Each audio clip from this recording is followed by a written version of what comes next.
जय हिंद, जय भारत दोस्तों। आज मैं बहुत दिन पर आपका जाना पहचाना चेहरा आदित्य राज आज आपके लिए महत्वपूर्ण टॉपिक लेकर आया हूं दोस्तों। भारत के संविधान के 20 अति महत्वपूर्ण प्रश्न जो आगामी परीक्षाओं के लिए भी अति महत्वपूर्ण है और अधिकतर प्रश्न इनमें से पूछे जा चुके हैं। क्वेश्चन इस प्रकार है दोस्तों, निम्नलिखित संविधान संशोधन अधिनियम में से किस एक अंतर्गत भारत संविधान की 8वीं अनुसूची में 4 भाषाएं जोड़ी गई है जिससे उनकी संख्या 22 हो गई है। तो इसका सही जवाब संविधान 52वां संशोधन अधिनियम, जो ये प्रश्न बीपीएससी में पूछा जा चुका है। अगला प्रश्न इस प्रकार है कि भारतीय संविधान के 8वीं अनुसूची में मान राजकीय भाषाओं की संख्या कितनी है? 22। अनुसूची में मान राजकीय भाषाओं की संख्या कितनी है? 22। भारत की सरकारी भाषा संबंधित प्रावधान का संशोधन हो सकता है तो समान बहुमत से। भारतीय संविधान के अनुच्छेद 344 के तहत प्रथम राष्ट्रीय भाषा आयोग का गठन हुआ था, जो एक प्रश्न यूपीएससी में पूछा जा चुका है। तो इसका सही जवाब 1955 में बीजी खेर की अध्यक्षता में। किस राष्ट्रीय भाषा आयोग के अध्यक्षता कौन उस वक्त कर रहे थे? तो हमारे 1955 में बीजी खेर जी कर रहे थे। अगला प्रश्न है कि भारतीय संविधान की 8वीं अनुसूची में कौन सी भाषा वर्ष 2003 में जोड़ी गई है? संथाली, जो प्रश्न CGPSC में पूछा जा चुका है। तो अगला प्रश्न है कि भारतीय संविधान के किस अनुच्छेद में राज्य की राजभाषा या भाषाएं अपनाने की प्रक्रिया है? तो इसका सही जवाब अनुच्छेद 345 के अंतर्गत आता है। अगला प्रश्न इस प्रकार है कि 71वें संशोधन से संविधान की 8वीं अनुसूची में कौन सी 3 भाषाएं जोड़ी गई है?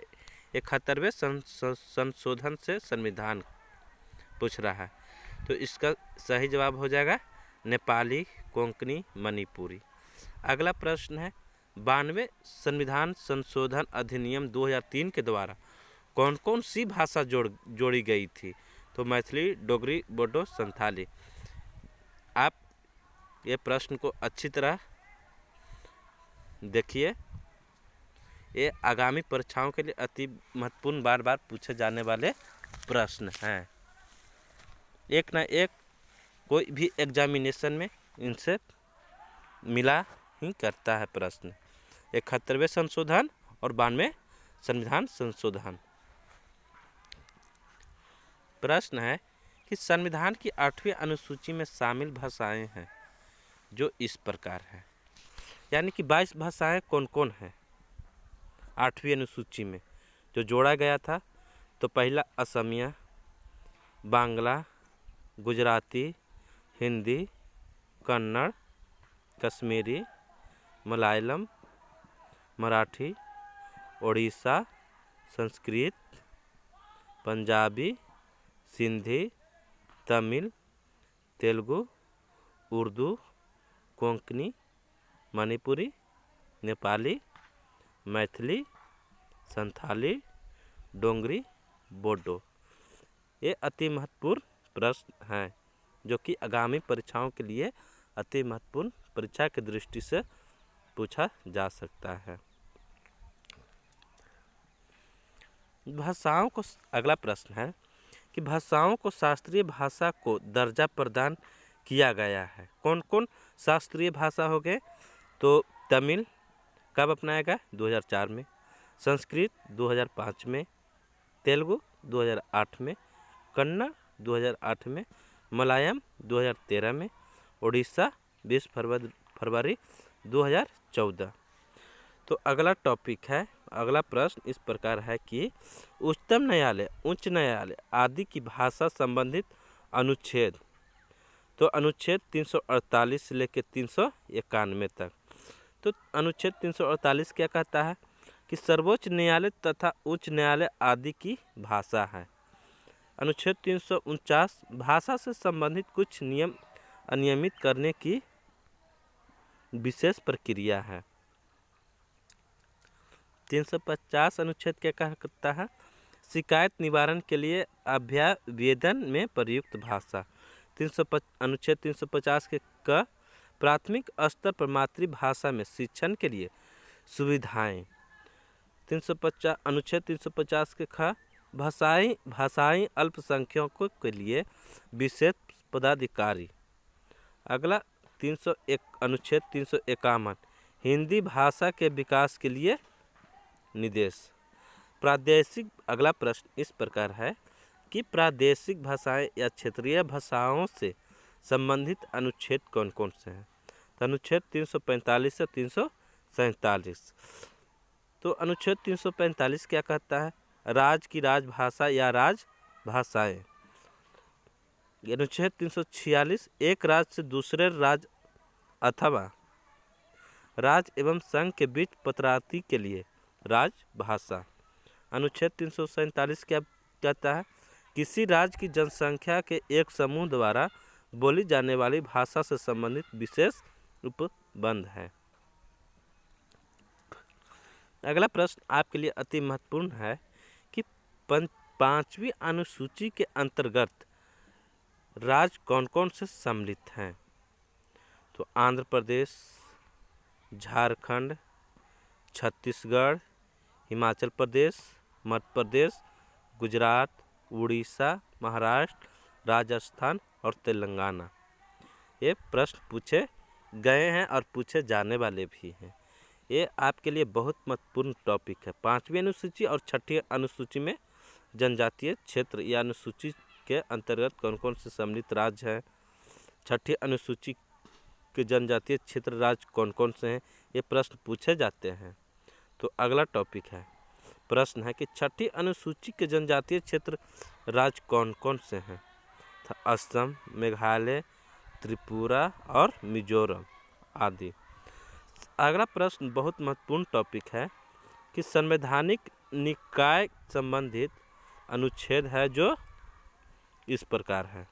तो कौन कौन से हैं, वित्त आयोग,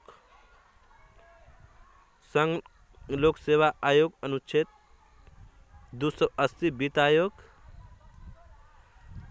अनुच्छेद 315 से 323 संघ लोक सेवा आयोग, राज्य लोक सेवा आयोग, अनुच्छेद 148 भारत के नियंत्रक एवं महालेखक परीक्षक।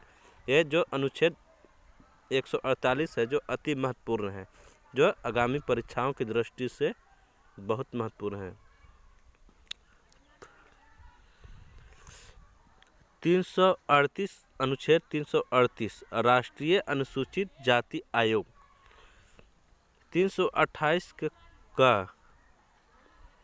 338 के 328 के क राष्ट्रीय अनुसूचित जनजाति आयोग। अगला प्रश्न इस प्रकार है कि 42वें संविधान संशोधन द्वारा प्रस्तावना में किन शब्दों को जोड़ा गया है, जो कि रेलवे, एसएससी, सिविल सर्विस के लिए अति महत्वपूर्ण टॉपिक प्रश्न लाया हूं दोस्तों आपके लिए, इसलिए इसे ध्यानपूर्वक देखा करिए।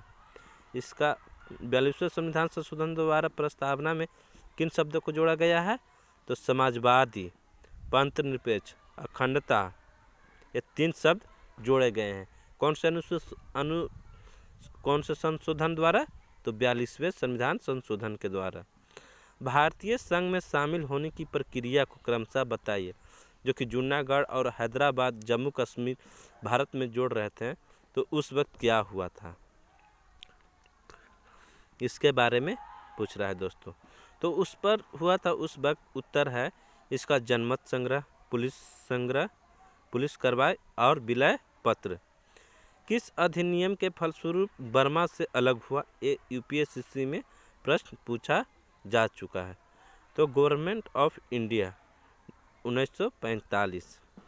भारत में न्यायिकता सक्रियता संबंधित है, ये बीपीएससी में पूछा जा चुका है जनहित याचिका से। तो चुनाव सुधार, अगला प्रश्न है कि चुनाव सुधार से संबंधित समितियां कौन कौन से हैं, यानी कि प्रश्न के अनुसार है कि चुनाव सुधार से संबंधित समितियां कौन कौन से हैं। तो संयुक्त संसदीय समिति, चुनाव कानून में संशोधन, तारकुंडे जेपी समिति 1974 गैर सरकारी, ये चुनाव सुधार करता है।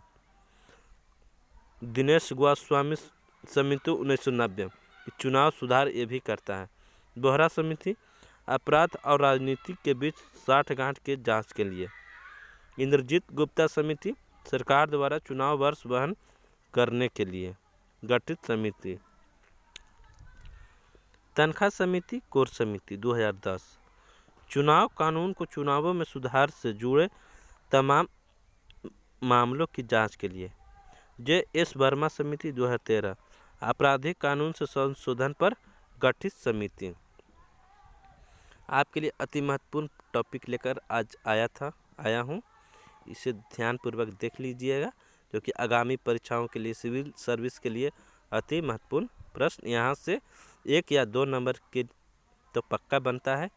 इसलिए अगर हमारे बताने का नज़रिया अगर आपको अच्छा लगे तो मेरे चैनल को लाइक और सब्सक्राइब करना ना भूलें, हर रोज़ एक नए टॉपिक के साथ। जय हिंद, जय दोस्तों, जय भारत।